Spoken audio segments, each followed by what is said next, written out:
muna tayo mga kababayan. Showbiz in politics. Bakit niya Mr. Maravillas? Ito kasi yung balita, si Win Gatchalian, Senator Win Gatchalian, di ba mga kababayan? Nagbabagang mga balita at pagtalakay sa mga isyu ng lipunan. Bulsa, opinyon, banat at paglalantad sa katotohanan. Bulsa, what you see is what you get. You decide. Una nang chismis, yung kanyang karelasyon na si Bianca Manalo, na ang sabi doon sa balita, iniputan sa ulo itong si Senator Win Gatchalian. Ano yan, Mr. Maravillas, naging marites ka na rin sa ngayon. Alam ko naman na interesado din kayo sa ganito mga kwento. Kasi siyempre, because of that news, yung iba, iniisip na magkakahiwalay na yung dalawa. Pero hindi po nagpatinag si Senator Win Gatchalian. Tuloy pa rin daw ang ligaya. Kaya sabi dito sa balita, papakasala na ba? Win Gatchalian shrugs off Bianca Manalo's scandal as fake news. Ayaw maniwala po ni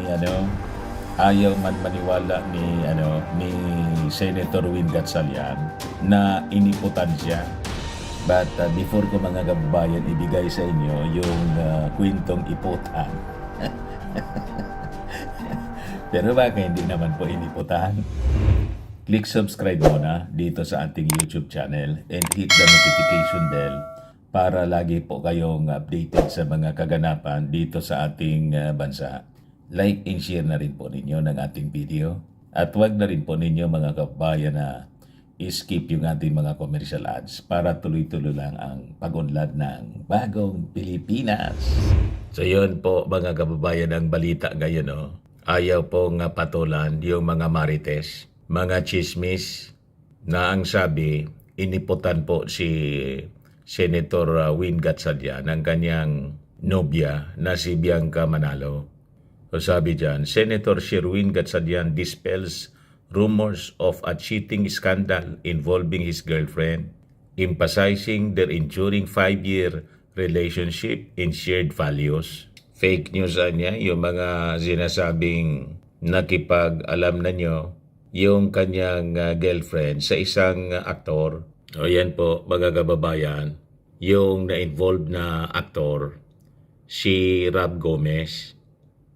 So sabi dyan, breaking his silence on the alleged cheating scandal, nag-post itong si Sherwin Gatchalian sa kanyang Instagram ng mga pictures, a photo of the small picture frames na ibinigay sa kanya ni Senator Sani Angara at ng asawa nito. O ayan po mga kababayan, yung picture frames, lalong ininggit yung mga yung mga marites. So tama po yun. Dapat kung talagang totoo silang nagmamahalan, dapat may tiwala po sa isa't isa. Alam naman po ninyo sa showbiz, ang daming mga intriga po at mga taong sanga-sanga yung dila. Di ba? Una nito mga kababayan, yung screenshots po ng conversation daw ni Bianca Manalo with the GMA network actor na si Rob Gomez, nilik po online. Yung isa sa mga leak screenshots daw, showed a person reportedly named Bianca Manalo asking the recipient of the messages about the possibility of going to a place at 7 a.m. Sabi doon, brought my dogs here sa Makati. Let me know para I can go back to BCG early to see before I leave at 10 a.m. Sabi po sa mensahe. He's not here. He is in Valenzuela. Read a follow-up message. Ngayon, Manalo has clarified her relationship with Gomez, a grandnephew of former President Joseph Estrada. Kamian niya ni Rob Gomez magkaibigan lang kami and co-workers. Gusto lang anya niya na magbigay ng Christmas gifts. And I wanted to receive them early before I leave for the airport, sabi sa paliwanag ni Bianca Manalo. Doon nagsimula, mga kababayan, yung usap-usapan na yung dalawa ay may relasyon at iniiputan daw si Senator Sherwin Gatchalian nitong si Bianca Manalo. Ganon katindi, mga kababayan, ang chismis. Sabi dito sa balita, ilang araw pa lang ang nakakalipas ng ilik sa social media di umano ng dating nobya ni Rob.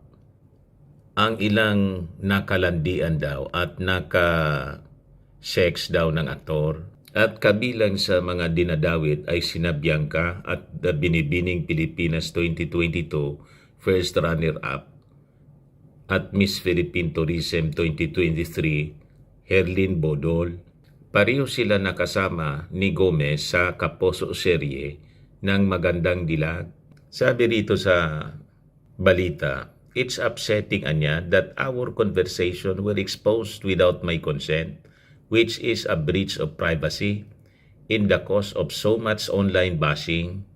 Sabi po ni Bianca Manalo, it is obvious anya that parts of our conversation were deleted to create malicious insinuations. To be honest, this unfounded accusation anya is hurting me and my loved ones. Let this controversy end so I can enjoy the rest of my time in Japan with my family. Pakiusap, mga kababayan, ni Bianca Manalo na masyadong naintriga. Kaya sabi niya, let us anya spread love in the truth this holiday season. But anyway, ang magandang balita, mga kababayan, dito, hindi nagpa-apekto si Senator Win Gatchalian sa mga chismis na inaaswang ng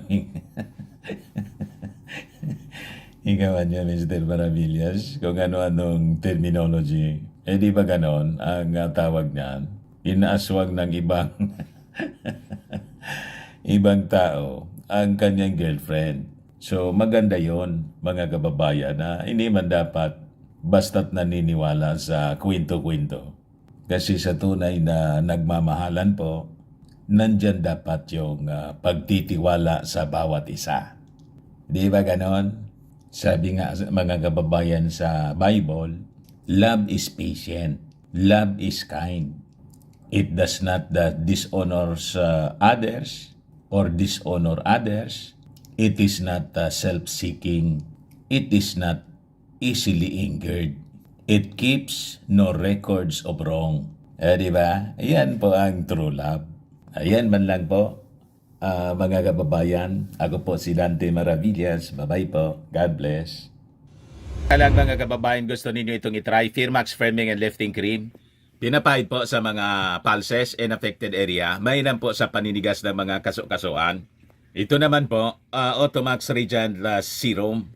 Anti-aging po siya. Sa mukha naman yung application. You will look 10 years younger than your age. Sa mga cancer patients naman po, i-try po ninyo ito. Hindi man po siya gamot, food supplement siya.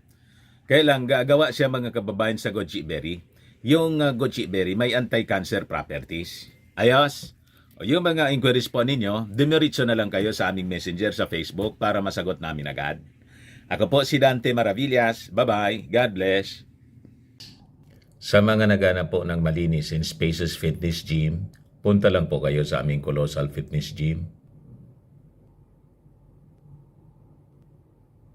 We also offer Grab car rental with our brand new 2023 model ng Toyota Innova.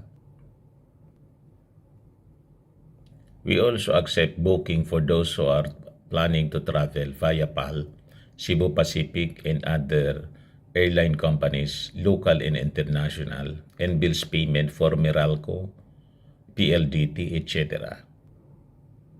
Ang Colossal Fitness Gym is located at 3rd floor, Security Bank Building, Lanco Business Park, Legazpi City, Albay.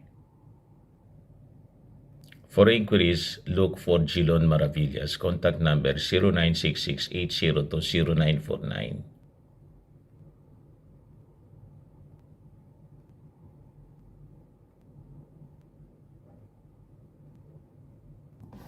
Ayos pa. Ayos na ayos niya, Mr. Maravillas.